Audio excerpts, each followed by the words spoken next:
I wanted to welcome you all to the Landbay celebration of International Women's Day.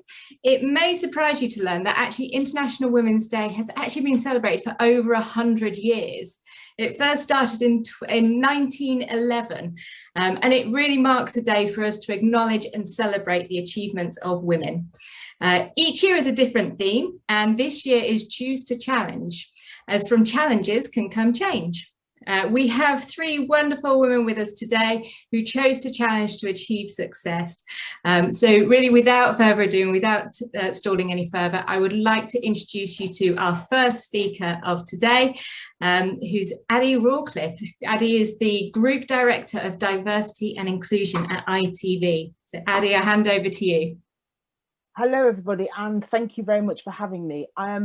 So what greater sort of thing to mark International Women's Day than the children finally getting back to school. So that's a sort of something that we're all delighted about.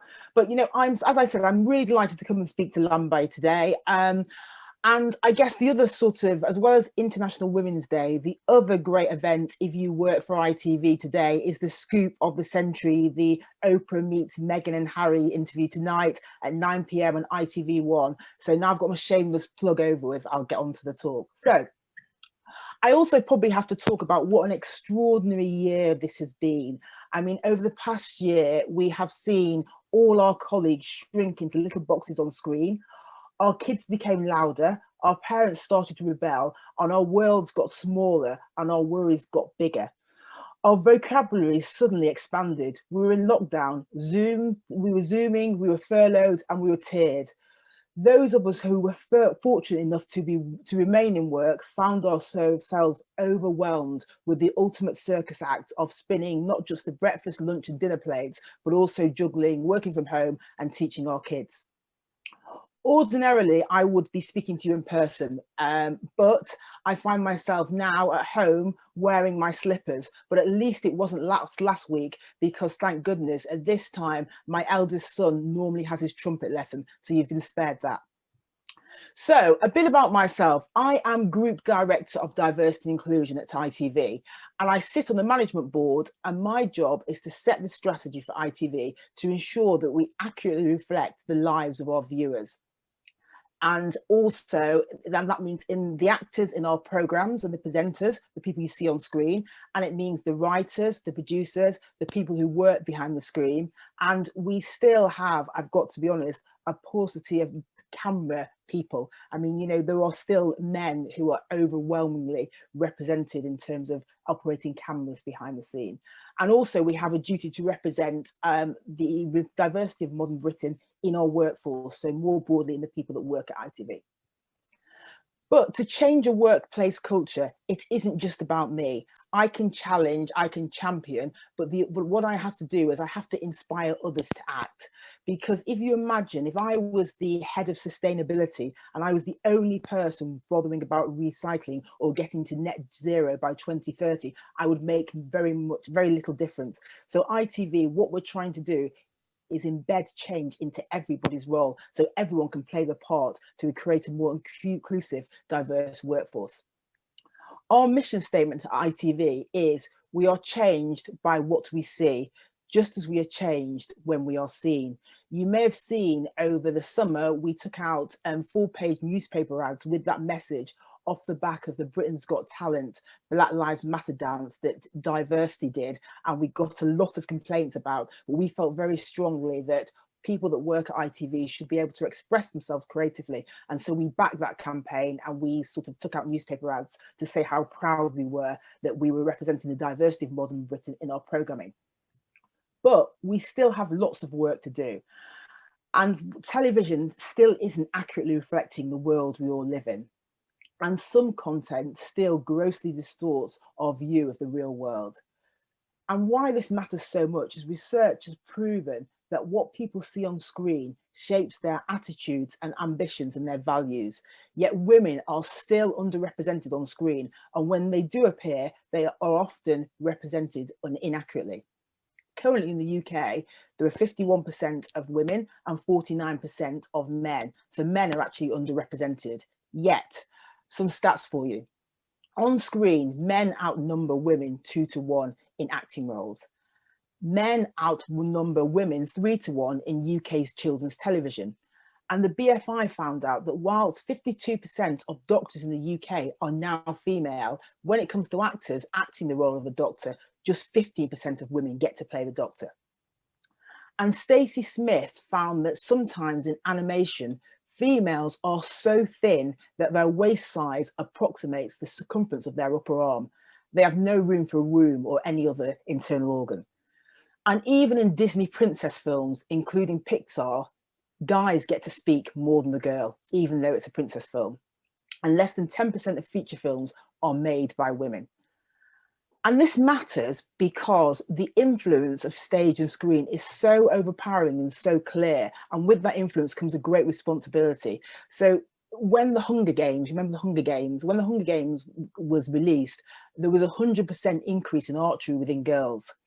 And 1/3 of people say that they wanted to become a forensic scientist because they loved watching CSI and Silent Witness. And UCAS applications to train to be a midwife increased by 17% after the first series of Call the Midwife. So it's really, really clear that what we see really influences what we want to be and how we see the world. So that's why it really matters. But a bit about me, how did I get here? I have to be honest, when I was growing up in Macclesfield, a small but wonderful northern town, I'd never heard of the job that I do. In fact, it probably didn't exist. We did some research recently at ITV and we found that most people in the media, 63% of us, claim to do, or we admit that we do jobs that our parents don't even understand what we do. And growing up as the only Black kid in the 70s was interesting, as you can imagine, in Macclesfield. And I particularly used to hate it when it snowed, because all the sweet old ladies in the town would come up to me and say, "Oh dear, I bet this is the first time you've ever seen the snow." Now, I grew up at the edge of the Peak District, which is the snowiest place in England. So it wasn't the first time I'd seen the snow. And so I used to get really cross about that. And that was another thing in terms of representation, that because people didn't see people like me on screen, they didn't realize we were there. Well, actually, we'd been there for quite a long time. And I remember in those days, whenever my sister saw someone that looked like us on TV, she'd call me from upstairs and say, "Oh, Addie, quick, someone like us on screen." And I'd run down the stairs, and by the time I got there, they'd disappeared. And I think fast forward to now, and my children get to see themselves represented on screen. And this is why it's so important, because if you don't see yourself represented, you can go elsewhere. And when I was growing up, there were only 4 channels and later 5. But of course, now there are so many channels. So as a commercial broadcaster, our competitors are Netflix, Amazon, Apple. So if we don't do this, people will go elsewhere. So as well as being the right thing to do, accurately representing the audience is absolutely business critical. I always loved watching television. I was always really passionate about it, but I spent many of my formative years sort of doing sport and playing sport. I played lots of sports, and I was a junior heptathlon champion. I used to get regularly beaten by Denise Lewis, which is why she's Olympic champion and I'm not. And eventually my love of sport sent me to Loughborough University, and I studied for a degree there. And the reason I sort of tell the story of my failed sporting past is not because I'm particularly proud of it, but because I think a lot of the values that you have in business are really helpful if you've worked in sport. And I find that resilience, working towards a goal, not feeling too disappointed by failure, all these things that you have to sort of deal with in a day-to-day sort of life when you're working as a broadcaster like ITV, I think sport has really helped me to cope with them. I got my first break into television because I was in a nightclub in Manchester, and someone came up to me and said, "Would you like to be on a game show?" And even then, I sort of knew that there weren't many people that looked like me on television. So I thought, I bet they put me on it. And I was with a really tall, glamorous blonde friend, and they didn't pick her. And I thought, they're not going to pick her because there's lots of people that look like her on TV, but there were not so many people that look like me. And I went on this game show, and it was the first and only all women show called Sabotage. And it was on Channel 4 after the Big Breakfast, and it was a flop. The show flopped and I flopped. And it was a show where you had to win to get off it. And so I kept coming back, and I was on it 3 mornings, and eventually won so I could get off the show. But what that did is it gave me an insight to what it was like to work in television. And I honestly couldn't believe that people got paid to do this job, because my dad had been a plasterer and he'd gone to work and come home really dirty and tired. Yet these were people that got paid to hang around celebrities in warm studios and eat fancy food and get taxis. And I just thought, I want to do this. And so I was able to convert my work experience I was able to convert my game show appearance into work experience. I never had any aspirations to be in front of the camera, but I was managed to use that. And again, the point about that story is that what I often say to young people trying to get into the industry, just do whatever you can to get an entry point in, because once you get into something, you can often move around, and it's actually just getting your foot in the door that's the big thing. And from then, I went on to be a runner, which is the sort of entry point in television. Everyone in television starts right at the bottom of the rung. And from that, I made the big leap to be a junior researcher. And that's quite a big thing to do. And I remember at the time, the person that gave me the break, I said, oh my goodness, you've only worked with me for a short space of time, and you then gave me this, this job as a researcher. How did you know I was going to be so brilliant? And the person turned around to me and said, I had no idea if you'd be brilliant or not, but I just knew that I'd enjoy working with you. And again, that's a really important lesson, is that you want to be nice to work with, and to be a nice person to have around. So I think it's really important that you're nice to people. But one story, a funny story from my sort of entry point into television, was that I had been on this game show called Sabotage. Fast forward to me being at parents' evening and bumping into a guy that I hadn't seen from university, who was now my son's PE teacher. And he came bounding over to me and he said, Addie, it's so nice to see you. I haven't seen you since you were a contestant on Blind Date. I said, no, it wasn't Blind Date. Just to be clear, I've never been a contestant on Blind Date. Well, not yet anyway.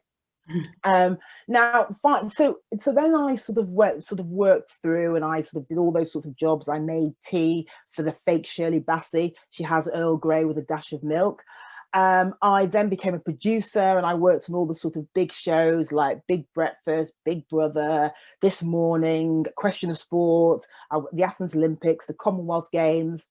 And a sort of real career highlight was when I was a producer on Big Brother 2. And that was when Big Brother was the biggest show on television. And it was amazing to go to work and hear everybody just talking about the show that you were working on. So that was something that was really, really, really exciting. And obviously, going to the Olympics in Athens and getting to sort of hang out with sort of childhood heroes like Michael Johnson, Jonathan Edwards, Sally Gunnell, that was really, really amazing. I then sort of eventually went to Channel 4, and I worked there for 10 years. I worked as the commissioning editor. I did a sort of diversity and talent role, and I worked with a team that did the Paralympics in London 2012 and in Rio 2016. And that was a real privilege. It's one of those jobs that you just think, oh my goodness, that's amazing. And what we were able to do at Channel 4 was completely transform how people saw disabled sport through the Paralympics. It was a sort of once in a lifetime opportunity, because we had a home Olympic Games. And I don't know if you remember, but we did these great big posters which said, after the Olympics, they came out, and it said, thanks for the warm up. And it was this idea that the Paralympics was on equal footing to the Olympics. And I remember at that time, again, back to my earlier point about the power of television, I remember a friend of mine who's disabled phoned me up and she said, I cried when I saw that advert, because for the first time ever, I felt recognised on television in a way where I didn't feel patronised. I felt genuinely recognised. And again, but that comes with responsibility. I then went to, and we then did, and the other thing we did, which is, again, it sort of like points to how you change things, is we thought, what can we do to make this, because the BBC had done it before, what can we do to make this Channel 4?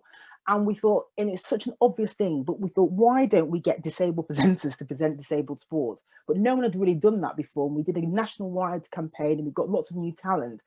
And what is so amazing about that is that in 2012, we were the only broadcaster that had this fully disabled production team on screen.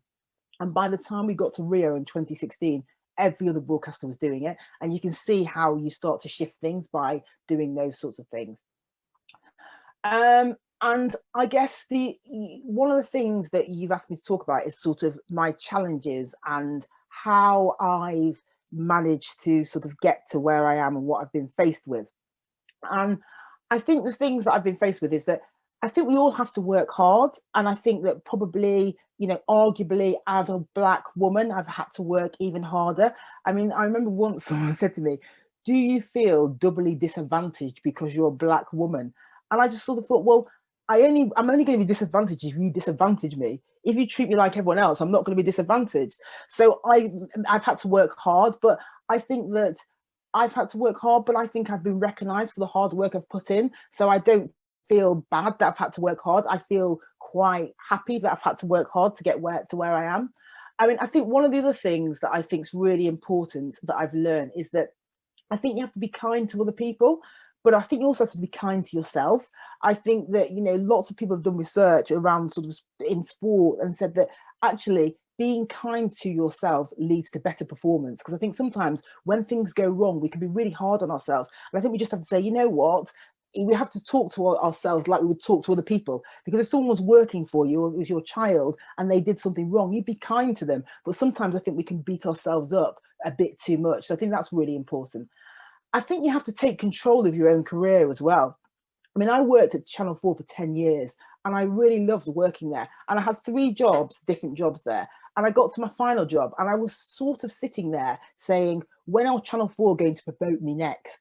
And that was the wrong way of looking at it. I had to find opportunities for myself. And in the end, I had to leave and go to ITV to get the promotion.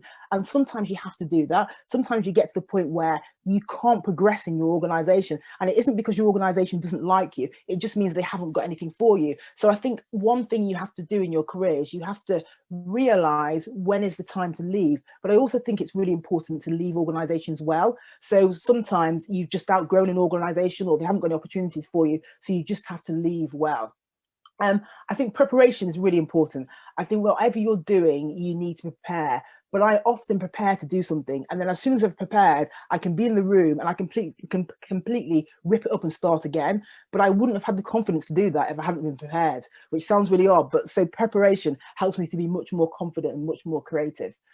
And I think finally, I think that when you have often people will employ you because they, you know, we talk about diversity of thought and why that's important. I mean, I don't know if you've read any of Matthew Syed's work, but he talks about how many creative ideas you want to get. If you've got 10 people and you ask them all to give you 10 creative ideas, how many would you hope to get?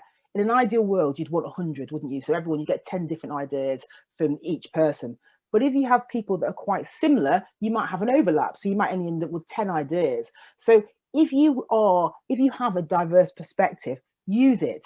Don't get caught up in groupthink. Use it. Say to people, you know, I had a brilliant boss at Channel 4 who was the director of programming, and I would sometimes come to him with ideas, and he would say, I don't even understand that idea, but I trust you because I trust your different perspective. So I think we've all got to sort of take responsibility for that. If we're there to bring a different point of view, we should really express that. And finally, I'd say pick your champions as well, because none of us get where we are without having support from others. So pick people that will champion you and believe in you. And not everyone can champion you. And sometimes some people just don't get you and just move on and find someone else. But I think champions and also who we champion behind us as well really matters, because in my role and what I do, I might be the first, but it's who's coming behind me. That's my legacy. That's what matters. It's not just about me. And I'm going to leave you with, because it's International Women's Day, I'm going to leave you with one of my favourite stories about Michelle Obama, who's one of my favourite women. And in those days when Barack was the 44th president of the United States, Barack and Michelle were at a party. And Michelle bumped into one of her ex-boyfriends.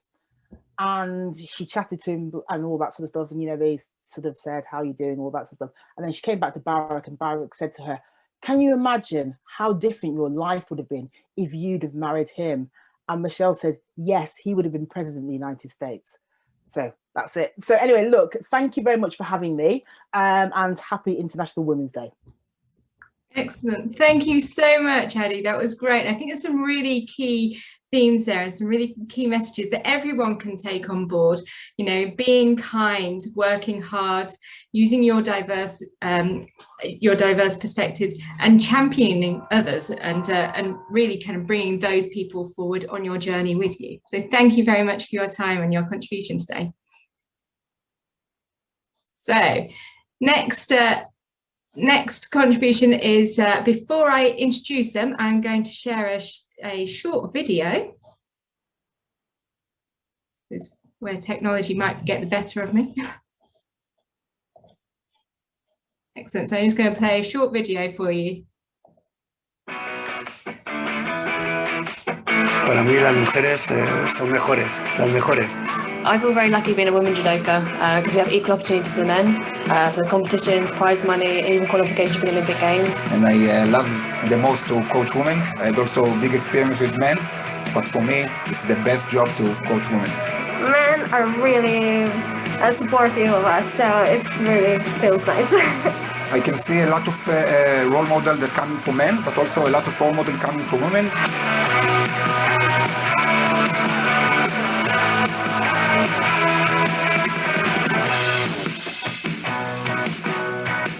The lady that inspires me is my little daughter.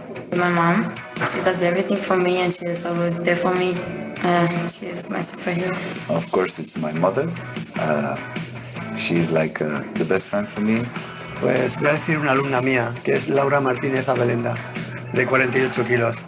Es una chica súper trabajadora, muy buena estudiante y es un ejemplo para mí de mujer.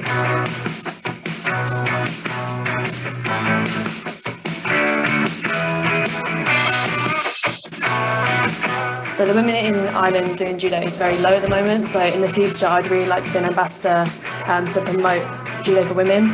I wish all women in judo to have a larger and deeper involvement on all levels. I want women in judo to have no barriers to achieving their goals and dreams. Bueno, pues que consigan todos sus sueños, los triunfos que se merecen y que les vaya todo muy bien, como a todos los judokas. Me gustaría que las mujeres se integraran en este mundo de hombres, en el judo, y poderse destacar aún más, porque somos mujeres y podemos.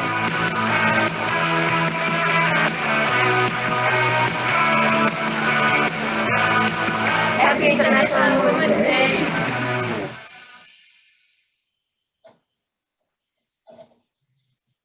Excellent, thank you very much, Portia. So I would love to hand over now. Quickly, congratulations, you are the champion here in Tel Aviv. The next video. So sorry about that. I would love to be delighted now to hand over to Loretta Cusack-Doyle, who's an 8th Dan British Judo champion. So I'll hand over to you now, Loretta. Thank you, Naomi, and it is an absolute pleasure to join you all to celebrate International Women's Day. And today I've been asked to really talk about my journey in judo, which to talk about myself is very difficult, believe it or not. But it's about the chapters of my life in judo. And I can imagine there's a lot of years that I've had, 49 in fact. 49 years ago, I started my journey in the world of judo. And a lot of people say, well, why judo? Well, judo was the real reasons behind it was that it was the closest sports club to me. My best friend, who was also my neighbor, did judo. And being the oldest of 5 children, it was very, very convenient for my parents to be able to just go with a neighbor and get out of the house. So for me, that was the reason. There was no other natural talent or something that I'd been inspired to do by seeing it on TV or any social media in those days. But it was perfect for me. And the reason why it was perfect for me, because I was a hyperactive child. So one hyperactive child in a family of 5, it was perfect. Channeling all that sort of energy into a sport that was very, very physical. Over the 4 years in the sport, I had a handful of competitions under my belt, but no results. And I entered into my first international event at the age of 13 years of age. Now, very, very young, but at the time I used to train, I wasn't part of the GB team, and I used to train with the squad on a regular basis. Just loved being in that environment. And for me, it was really nice, and it was cool for me to be part of something, even though I hadn't earned the place of being part of the team. There was an international event that took place, and it was a coach journey of 49 athletes that would go across into Europe, into Holland, and compete.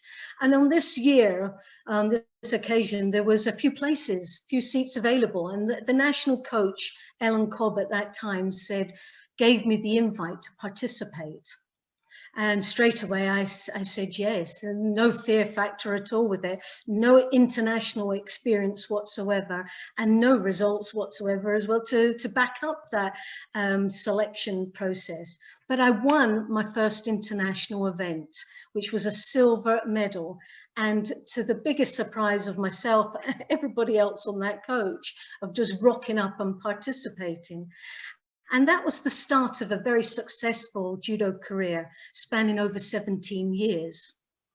But the summary of this start of my career was my first judo club was a girls only judo club.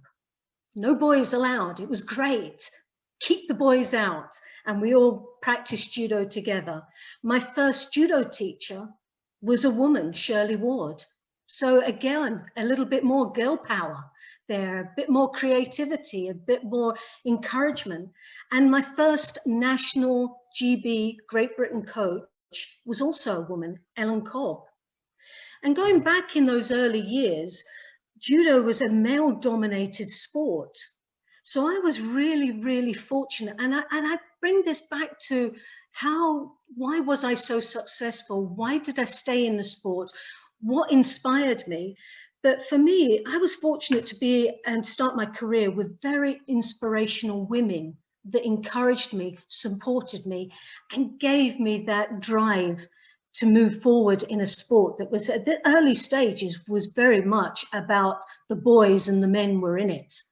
So for me, there was something to take from that.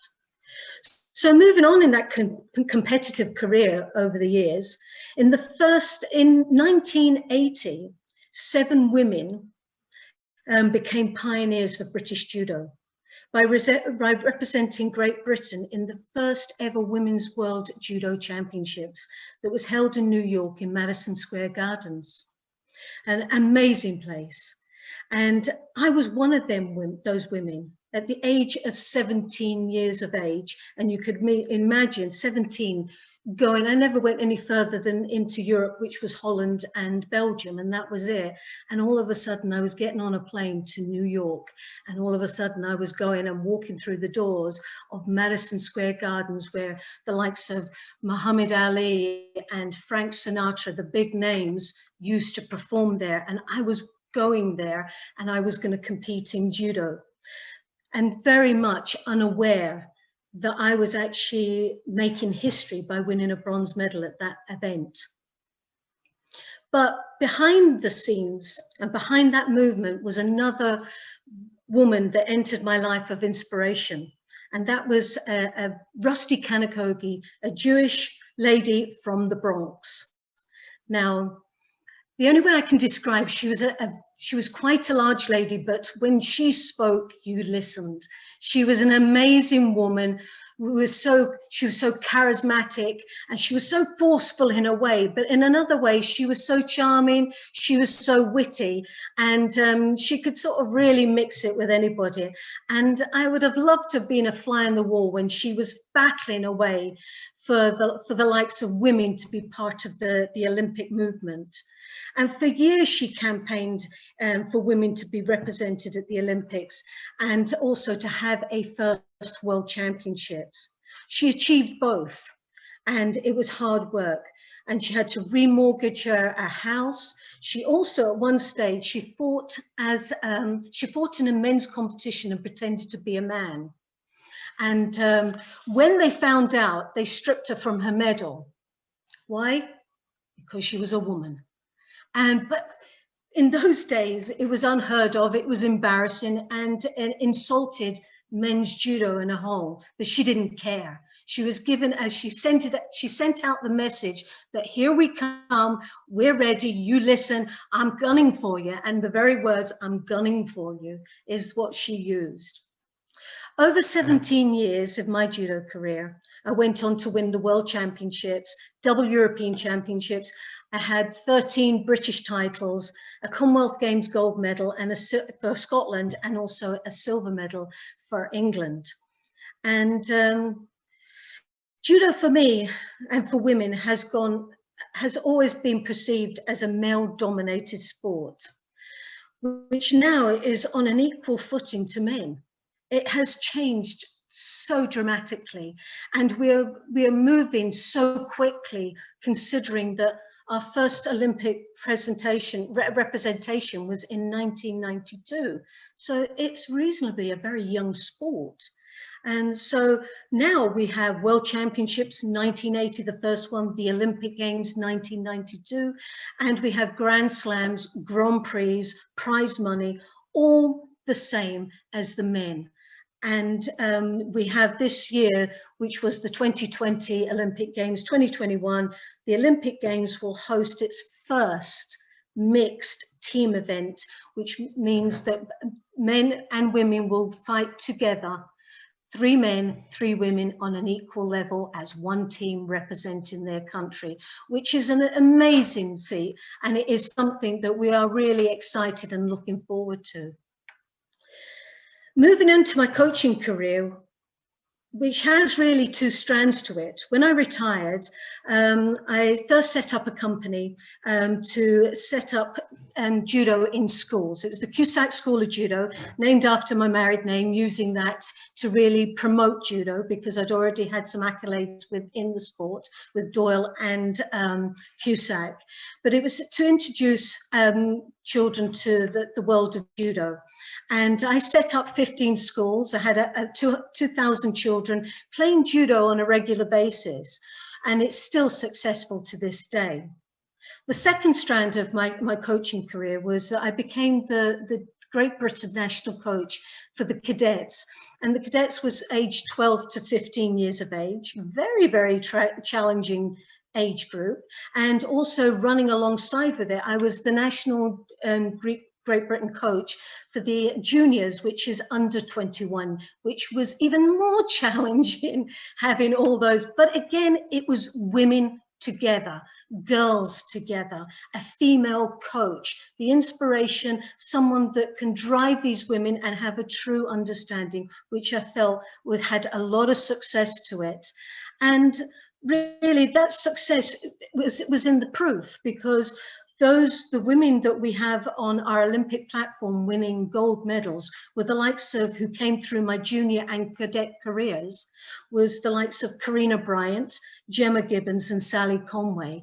And they're all our Olympic medals that we've had. And they came through that sort of first introduction into international judo. And I feel that that had a little bit of success towards their final outcome at the Olympic Games.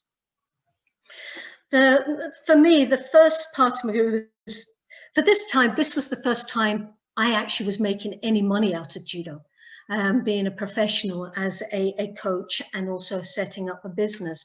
But for me, it's never ever been about the money.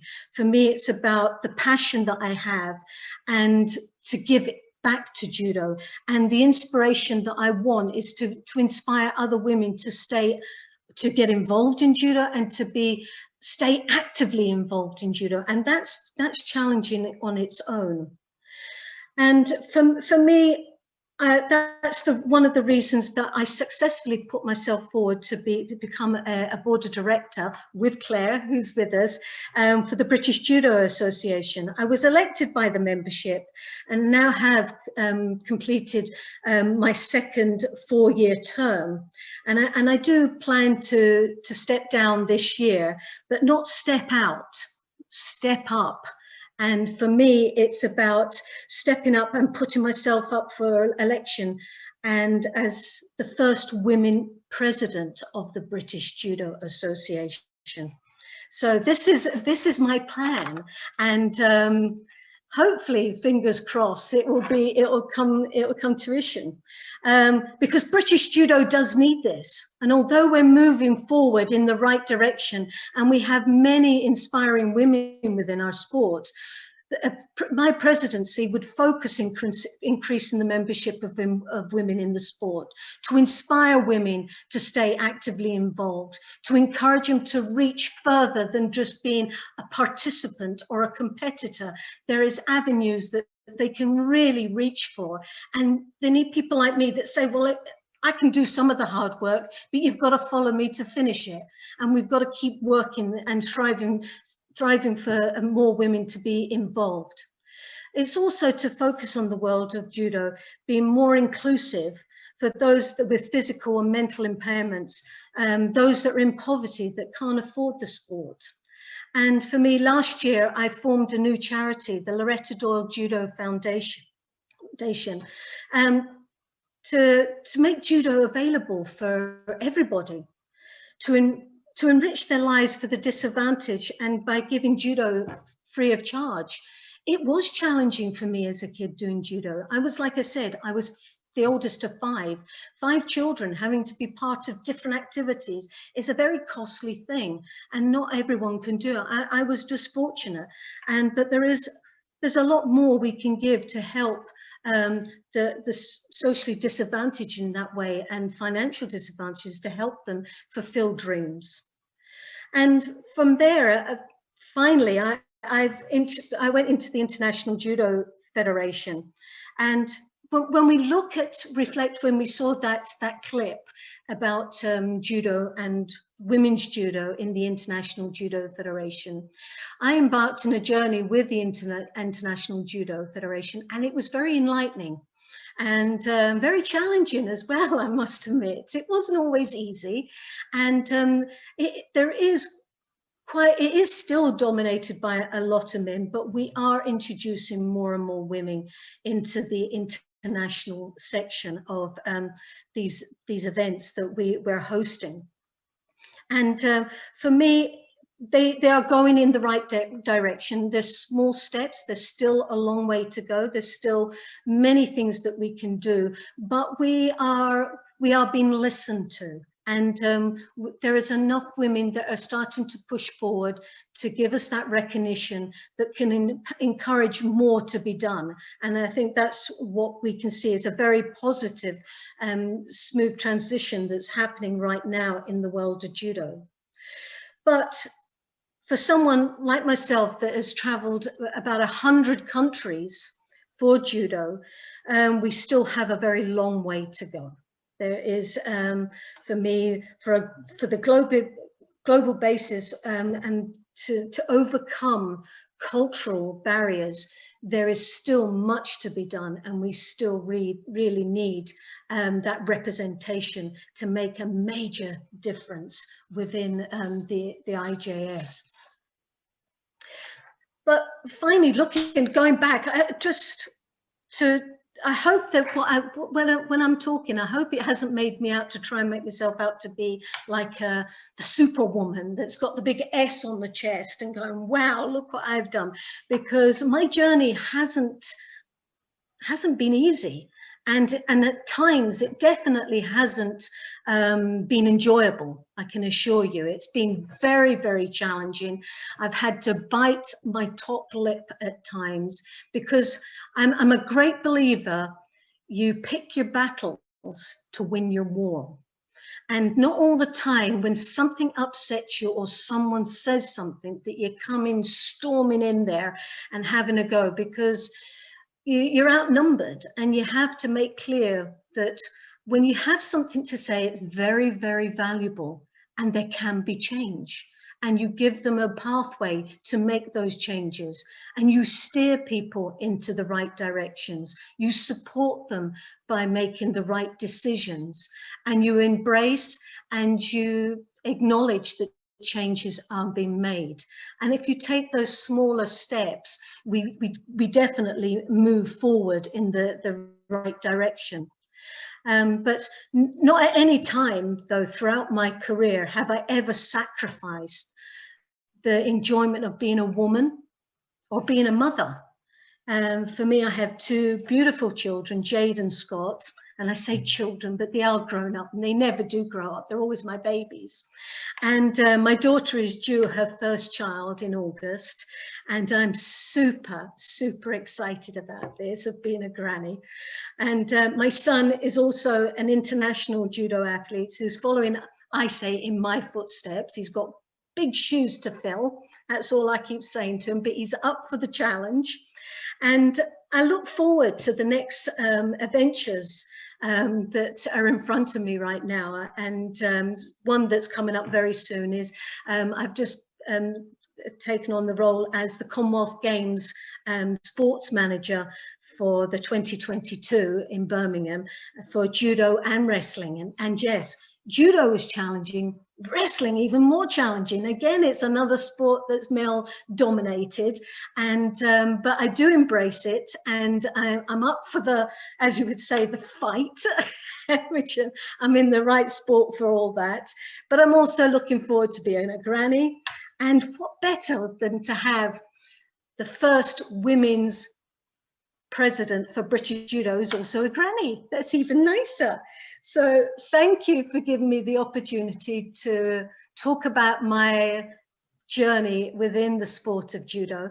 And if you have any questions, I'd love to hopefully can answer. Excellent. Thank you, Loretta. That was great. It's great to hear how not only did you pave the way, but you really worked hard to make and bring other people up to be successful with you, take them through their journey.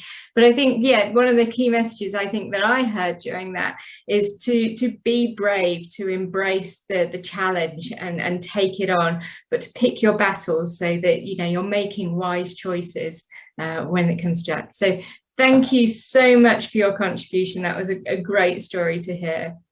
And lastly, then, I'm going to pass over to Claire Lish. I think we all have one person that inspires you, and Claire specifically is a person that has inspired me to choose to challenge, and over a number of times she's supported me in my career. So I am delighted to introduce Claire Lish, who's the HR director at Peppa UK. So Claire, I will hand over to you. Thank you, Naomi. I feel really humbled to be speaking at the same event as Loretta and Addy, but I am going to share my screen because I've done slides, which I think will make life much easier and you won't have to look at me. Can you see my screen? Yeah, yeah. Great. Okay. So I've been pondering on this talk for quite a while and really racking my brain to think about how I can make it not be some twaddle that either pretends it's easy to get ahead or that I'm more special or more organised than any other woman, and that's how I've made achievements in my career. And I think I kind of echo what Loretta said about not wanting it to sort of seem like you're walking around with a big S on your chest. If you look at my LinkedIn, it does tell a pretty credible story, which I'm quite proud of. I've had a number of successes and I have succeeded in various areas, but that isn't the whole story.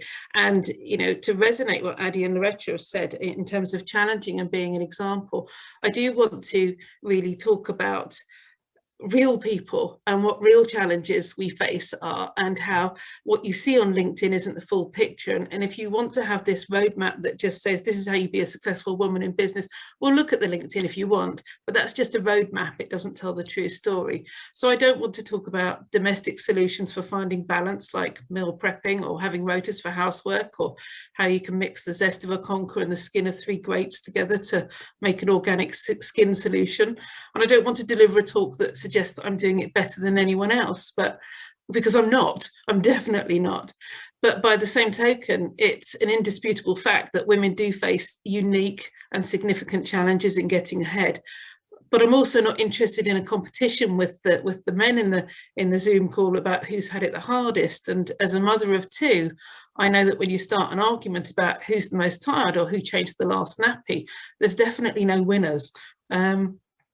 So I want to talk to you about how to be a big fat failure. and I'm going to give you lessons from an expert. So this is a bit of a light-hearted romp. I feel it's a bit more light-hearted than the two previous talks, but hopefully you'll bear with me. If I go on to the next slide, this is a beautiful picture of myself and my sister. I was reading Mumsnet last year, and someone started this thread about how people who reach leadership positions like director or executive, how it's realistically achievable that someone from an ordinary background can reach that place in their career, whether that path is really only for people who've come from privilege, been to private schools, people who are always headed for the big jobs, who are always in that lane. Is it really possible for a woman or anyone who's started from a position of a lower socioeconomic status to actually change their lane? And it resonated for me because I wanted to open by telling you about a woman that I really admire and who worked tirelessly to challenge and get through failures that happened to her in life. And that person is my mother, who found herself as the mother of twin daughters at the age of 20, and no husband because he felt that the responsibility of twins was too much. So he left when we were 3 months old. But she went back to college, she trained, and she worked tirelessly, and she still works tirelessly, and is a very successful psychologist. And she's always been in my corner and my sister's corner as well, and she's always been supporting us. But growing up in a single parent family in the 70s, there was a lot of stigma. People judged you for that, and you could turn up at school every day being bright, presentable, clean. Everything was right, but people knew that you didn't have a father in the home, and that meant you got called a Jippo every single day. And that was hard. And turning those kind of failures or dinks in your life into a catastrophe isn't helpful. So you need to keep that in proper perspective and choose to be grateful for what you have, whether it's health or having a roof over your head, because there always are things to be thankful for. But positivity is really important because life isn't easy. So, nice picture of my sister and I today. We've discovered Snapchat recently. It's brilliant for getting rid of the wrinkles. But I wanted to talk about whether you can challenge your lane. And you're probably thinking that I'm going to claim that I didn't come from privilege, because I've just said I didn't. And that I will humble brag that against all the odds I achieved this successful career and an awesome balance. But I'm not going to do that. I did come from privilege. It wasn't a cash privilege, it was a mum privilege. I had someone in my corner, and I listened to a really amazing talk earlier today about how women can get ahead and face the challenges in their lives. And that person, Naomi, said you need to find your cheerleader. And I was lucky that I had a cheerleader right from the beginning, and that was my mum, and she was my mentor. In my career, I've been made redundant twice, once the day after I was spotted buying a pregnancy test by the finance director at the firm I was working for at the time. I've had terrible jobs, I've had great jobs, mediocre jobs. I've been bullied, I've been belittled, I've been sexually discriminated against, and I've been made a fool of. So I want to talk to you about failure. I'm a big fat failure, and I'm proud of it. Am I successful at everything? No. Do I think women can have it all? No, I think that's a bloody myth. As a woman, I had to decide what I wanted and achieve a balance in getting there. There is no question that it is a challenge every single day. And the balance that I've achieved is an untidy house, an unhealthy attitude to cake, a husband who's now sacrificed his career twice for me to get ahead, a great job, a happy marriage, and 2 kids who seem to be doing okay so far. You never know. But I am happy with my lot, and that is my balance. But it is unquestionably a challenge. So let's go on to some amusing slides. Motherhood. Don't ever measure yourself by someone else's yardstick, because failure isn't always personal. And just because you didn't get that promotion or a new job, or you're still single, doesn't mean that you're not good enough. It might mean that you were just competing against someone more qualified, or the role wasn't right for you, and you need to focus on the things that you can control, like being the best version of you, and less on the outcomes that you can't control. So motherhood did not come easy to me, and I wasn't the best of it. I skidded through motherhood, mostly covered in puke, and I made lots of mistakes. But also, we waited 4 years for our first son. I have 2 children, and I've been pregnant 8 times. And it felt very, very personal at the time, and I felt like a huge failure. I spent too long blaming myself, And it wasn't until I surrendered to what we thought was going to be a life of infertility, and I concentrated on the things that we could control, like buying a house and focusing on our careers, that finally Tom came hurtling into our lives. And with him, he brought projectile vomit, gallons of it. We were lucky though, because apart from the puke, Tom was a really easy baby, and my husband is a great dad. And I did have a lot of balance in my life. I bonded really well with Tom, and I had a great employer at the time who basically said to me, come on any terms you like, however you want to return to us, just let us know. And I was able to start studying on my master's. So as far as I was concerned, I had it nailed, challenge accepted, and I was winning at life. And then along came Paddy. So we were told that Paddy was a miscarriage at 13 weeks, and I went into labour at 23 weeks, which they managed to stop. And then at 30 weeks, my waters broke, and the monitors showed that his heart was slowing down with every minute that passed. He was delivered by an emergency caesarean section and had a brain hemorrhage when he was 4 days old. His lungs failed and he was put onto a ventilator, and we were told to prepare for the worst. In fact, we were repeatedly told that he wouldn't make it through the night.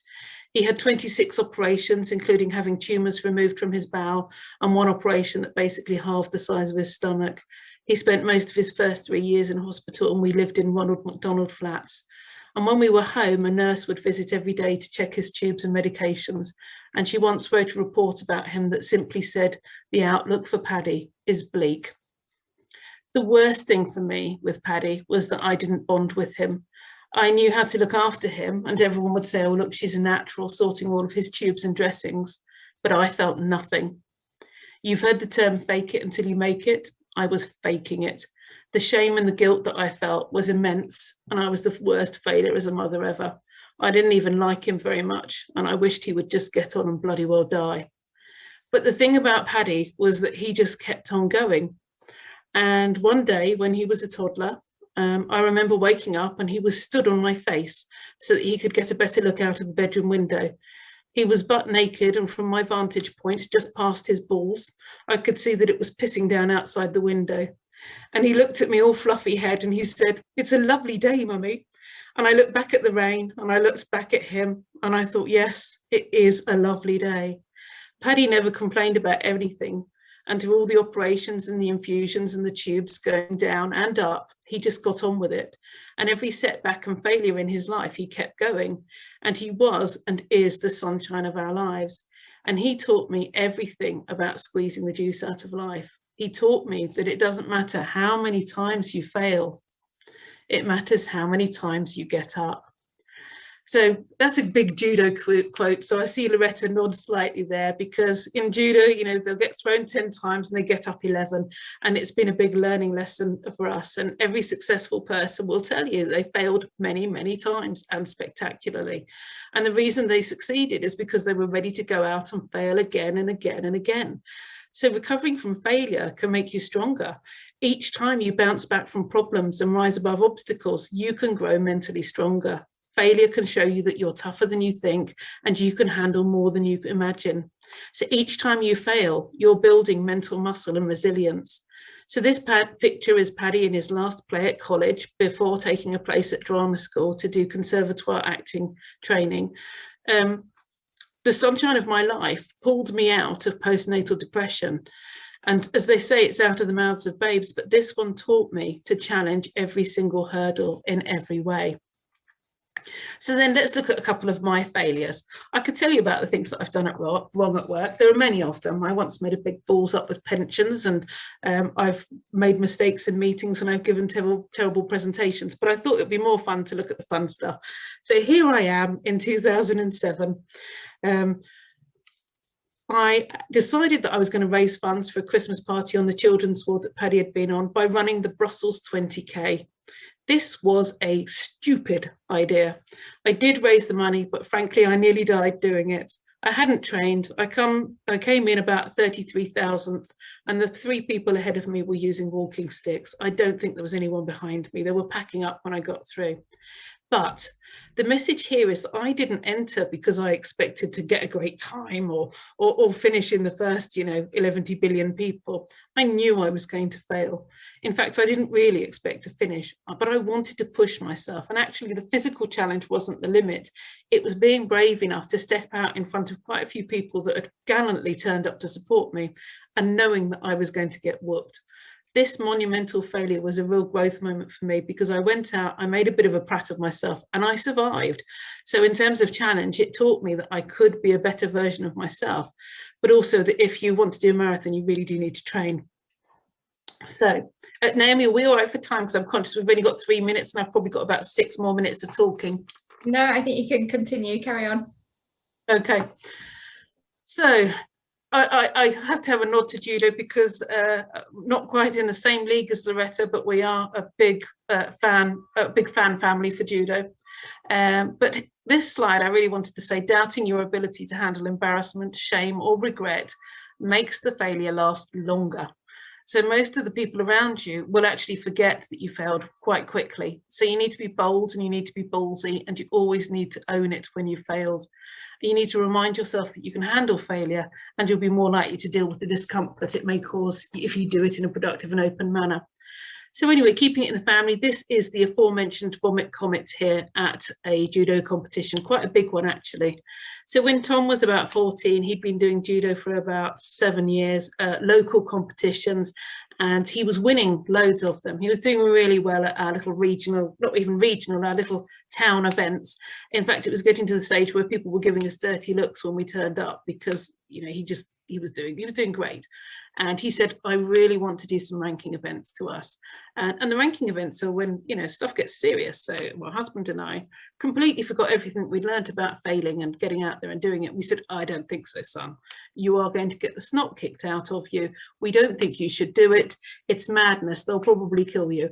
And actually, we were really doing him a disservice because we weren't allowing him the opportunity to fail. Unfortunately, he argued really hard. So in the end, we said, okay, we're going to let you do 3 ranking events. So we trotted off and stayed at a Premier Inn and took him to his first ever ranking event at the age of 14. And we walked out several hours later, rather battered and bruised. He had a broken nose, a black eye, but a silver medal. And he was extremely happy. And so we carried on going to ranking events, and within a short space of time, he'd actually achieved the position of #1 cadet in the UK. So he was doing okay by virtue of being fairly good at judo, but also being absolutely huge. So as a #1 on the ranking list for cadets, there was a really strong expectation amongst his club and all of his friends that when the nationals came along, he would win it. It was obvious. He'd beaten everybody in the country all year. And so we turned up and he walked onto the mat like Charlie Big Potatoes and absolutely bombed. Not only did he bomb, but he lost to some kid that no one had ever heard of and no one has ever seen since. And it was really humiliating and really embarrassing for him. But to his credit, and I take no credit for this myself, although I'd like to, he owned it. He knew that he'd made mistakes and he worked on them, and he didn't lose another fight for the next 6 months. And because he didn't lose another fight, he got selected for the Youth Commonwealth Games. And so having learned our lesson, we said to him, wow, get out there and fail hard, son, because he was never going to win a Youth Commonwealth Games. There's no chance at all, but what an experience losing would be. But in actual fact, he did win every fight, and that on its own was amazing. And it's even more amazing because when Tom was 11, he was diagnosed with myalgic encephalitis, which put him out of action for 2 years. It meant that he was practically bedbound. So for him, failing and getting back up again and trying again, he ended up in the Bahamas, of all places, winning this medal. And if he never does anything else again in judo, because I mean, he's a senior now, he's in with the big boys who train full time, but he's got that. He knows that he went out there and he had that achievement, and it's a wonderful thing to have. So, another fun story, singing. Recalling times when you have rebounded in the past can help you feel equipped to deal with failure again. Draw upon the knowledge, tools and talents you've used before to remind yourself that you have the capability to bounce back. So here is another picture of me failing hard. I love to try new things, and I thought that I would try out singing. So this picture is the perfect illustration of me giving it my all, despite the fact that everyone around me knows that there's someone really shit in the group.